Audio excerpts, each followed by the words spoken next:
Alrighty everyone, and welcome to part 5 of our Pokemon Storm Silver Nuzlocke.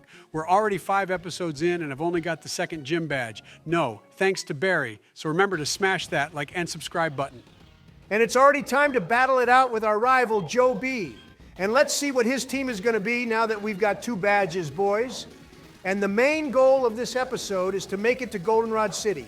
Whitney will probably need her own entire video because she's going to be tough. Yeah, you're probably right about that, Donald. We have quite a few routes to get through in this game as well, boys, so let's see how far we can make it. I'd rather get Whitney beaten in this episode, but I doubt that'll happen. Okay, well, things are off to a great start here, Obama. So good job. Our rival shouldn't pose the biggest threat to us at this stage in the game, but he'll definitely get tougher as we go on. I'd use this battle as a warm-up for Whitney, too. Yeah, well, I don't actually want to train our team up too much, Donald. Otherwise, battling Whitney will be boring if we just one-shot her entire team. Although I may eat my own words, depending on how bad that battle goes. I think nobody will complain too much if you train more than you usually would for a battle with Whitney Berry. She's one tough cookie for sure, and the only battle in this game I feel could end this Nuzlocke. That is absolutely not true, because Bugsy just now was a really tough battle, and remember, every gym leader has 6 Pokemon Joe. Imagine dealing with Morty, for example, with 6 Pokemon, and I bet he'll love to use Hypnosis on us. I don't think Claire's battle at the end will go very well either, boys. Remember, she uses dragon types, and I hope to God Almighty we still have Toothy the Feraligatr with us at that point, since Ice Beam will be our saving grace. We got a good recommendation from a viewer to carry on with the Nuzlocke rules, even if you somehow fail the challenge. Obama, I think that's fair, but obviously don't try to purposely lose. We want this to be your redemption arc, remember. Well, I appreciate the kind sentiment, buddy. I hope you actually mean everything you just said, but I'll hold it close to my little heart even if you didn't. Well, I certainly don't have any faith anymore after what happened in episode 2, but anyway, well done for beating the rival guy. His actual name is Silver, so going forward, I'll refer to him as that, even though you thought it would be funny to name him after me. You deserve to be named after Silver, you silver-haired buffoon Joe. Anyway, here we are in the Ilex Forest where our boy Celebi lives. We won't be seeing him for a while, though, but we'll definitely be able to catch him in this game. Celebi has always confused me, to be honest, guys. How can he time travel, first of all, when Dialga is the Lord of Time, a literal god in the Pokemon world, whilst all Celebi is a flying cabbage with big bug eyes? And secondly, Celebi can create multiple points in time, so it can basically make multiverses, can it? I've literally no idea how to respond to all that, so maybe a viewer with enough patience to answer stupid questions can inform Joe on how Celebi fits in the Pokemon world. As for Dialga, though, Joe, he came after Celebi, technically speaking, as Dialga is from Gen 4, and Celebi is from Gen 2. Alrighty, anyway, your ranting aside, we need to catch this Spinnerack Berry. It's actually an awesome Pokemon, too. Yeah. Well, about that, Donald, it's not my fault our Pokemon are so strong right now that I just one-shot this spider boy. I used Espeon specifically, too, since Bug is super effective against Psychic. You're such a bot. Sometimes you know that, Barry. That was an easy catch, but instead you just want to be an idiot and take out the Pokemon we need. And by the way, we only have 3 Pokemon, remember, and Whitney will have 6. Yeah, I'm with Joe on this one, my guy. You can't be battling Whitney with only 3 Pokemon, even if they're 2 starters and Espeon. They aren't anywhere near strong enough to battle Whitney in their current state. You guys gotta trust the process. If I can actually beat Whitney with these 3 Pokemon, then surely my street cred will shoot through the roof, won't it? I mean, that depends on many different factors, but I'd still rather not lose this Nuzlocke at the 3rd gym, just because you want to prove a point. And knowing you, it would probably backfire anyway. LMAO, that's very valid points Joe has raised. Obama, you just want to beat Whitney with 3 Pokemon to show everyone you're actually good at Pokemon battles. I mean, I'd probably do the same too, but I'm not playing. Okay, changing the topic. We just got the first HM of the game being Cut. And in this game, Cut is actually a grass-type move, believe it or not. And I'll actually be teaching it to Croconaw because it can learn it and will be useful later on. Yo, that's pretty cool that Driano made Cut a grass-type move, and it's also super weird that Croconaw can learn it too. How does that even work? And that reminds me, boys, we need to ask the viewers a question for this video. I think it makes sense that Cut is a grass-type move, but anyway, yeah, the question for this video is, which Pokemon is your favorite from Pokemon Scarlet and Violet? Us 3 have had bad experiences with those games initially, but we will be playing Violet again soon. Oh, hey everyone, check it out. It's Gardenia from Sinnoh, and she's in Johto for some reason. Maybe she's doing some training here, but then who's looking after her gym? She gave us TM86, though, which was nice of her, Barry. And Joe, you can't just ask that question to the viewers without then telling them what our favorite Pokemon is from Scarlet and Violet. Well, I just did say that we didn't have a very good experience with them. But sure, we do in fact have a favorite Pokemon from Generation 9, and that of course will be Chi-Yu. That little fishy is probably up there as one of the best Pokemon, and we love it a lot, especially its shiny version. Yep, one of the very few things we can all agree on. We've probably mentioned this before, but Chi-Yu is up there with Rayquaza, and Arceus for me is my favorite. Maybe not as high as the God Almighty, but it's still so awesome. And here is another kimono girl, which is randomly in this forest, and I mean seriously. She's lost, but the exit is like 10 feet to her left, so I don't think this girl is very smart, to be honest. I don't think you're very smart, but you don't hear me complaining, do you? Our boy Joe Biden is being unnecessarily toxic this episode for some reason. Anyway, we're about to leave this forest, which nothing of interest happened, no thanks to Obama not catching any Pokemon. Not going to respond to that, but check it out, everyone. It's Cynthia again, who we haven't seen since episode 1, and she's got a nifty little item for us being the odd keystone. She's saying we can take it to the Slowpoke well and something will happen. Yeah, so everyone and their mom knows what the odd keystone does. You can use that item to get Spirit Ohm, which is an awesome ghost and dark type Pokemon. I always thought it was a legendary, but I don't think we should use it in this game, Barry.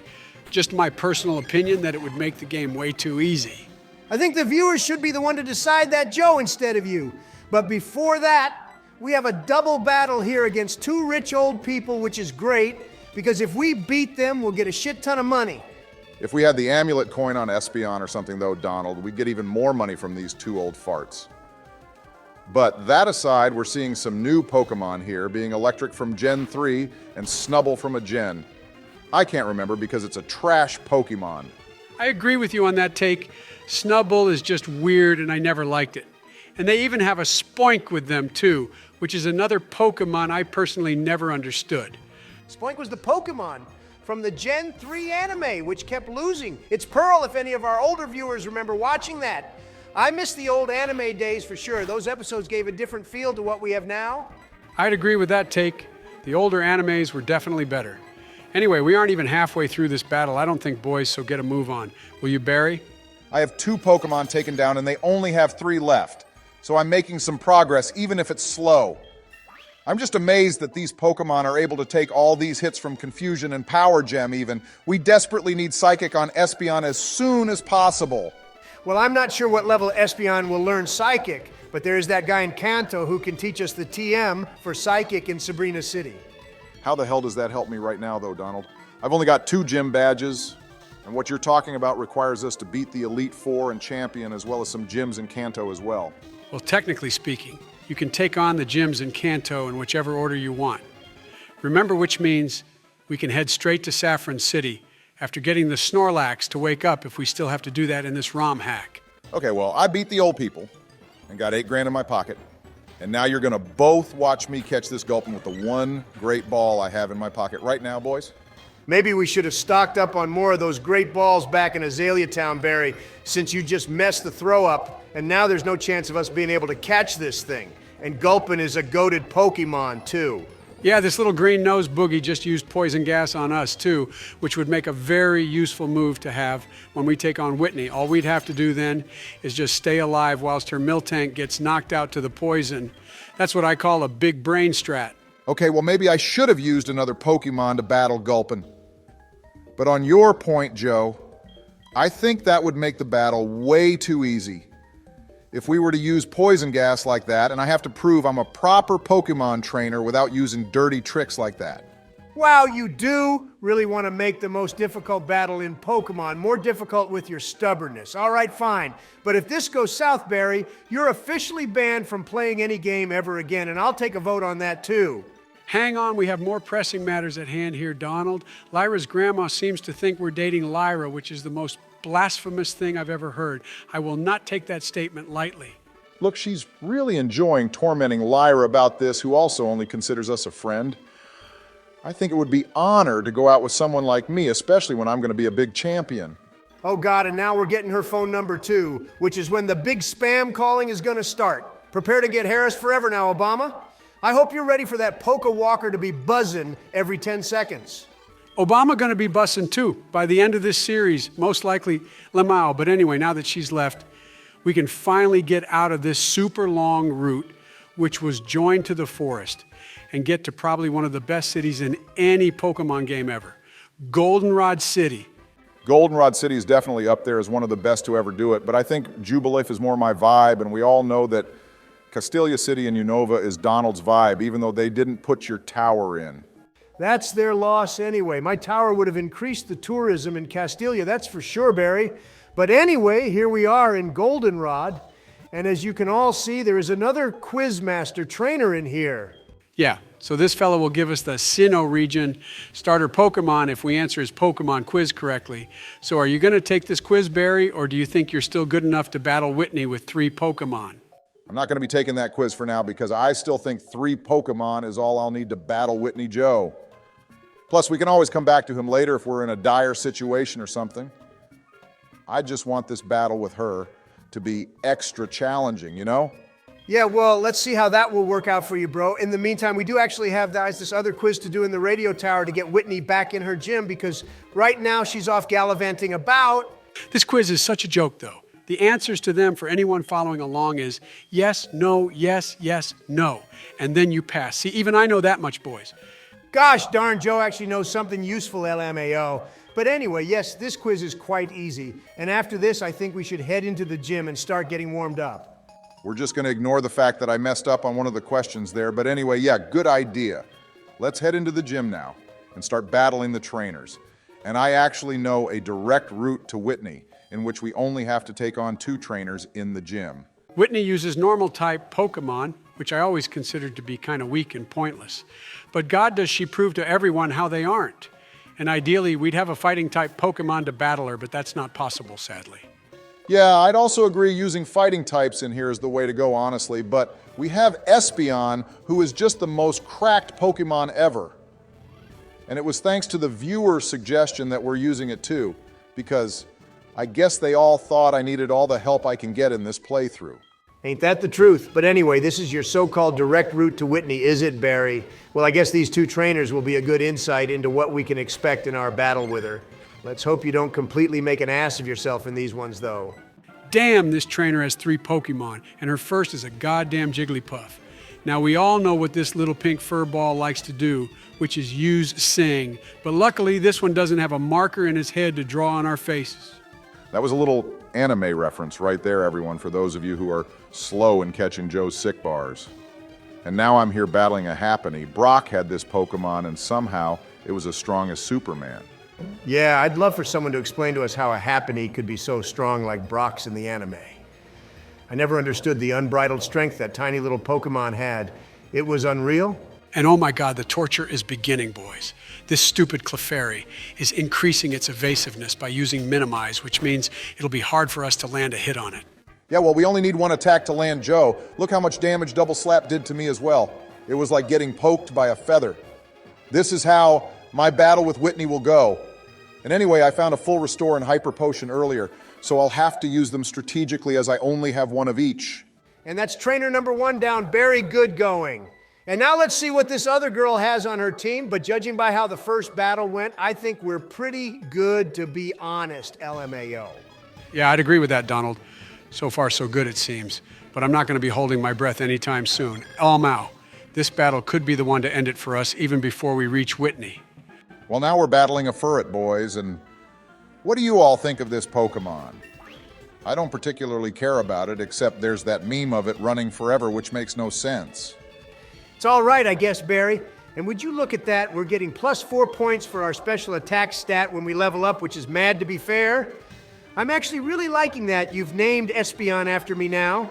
Yeah, that's very high for this point in the game, although I think we need all the help we can get anyway. So I won't be complaining. Hopefully we can get the other 2 fully evolved by the time we beat Morty's gym, which is a ghost type 1. I think that's quite doable, Joe. Plus, Espeon won't be a good choice to use in Morty's gym anyway, since Ghost is super effective against Psychic. if I remember correctly. We'll have to bank on Charmeleon and Croconaw and anything else I catch along the way. All right, we have Raticate out now, and I don't know why you had to think about switching Espeon there with that small pause. Maybe he was thinking about what strat to use against it, Donald.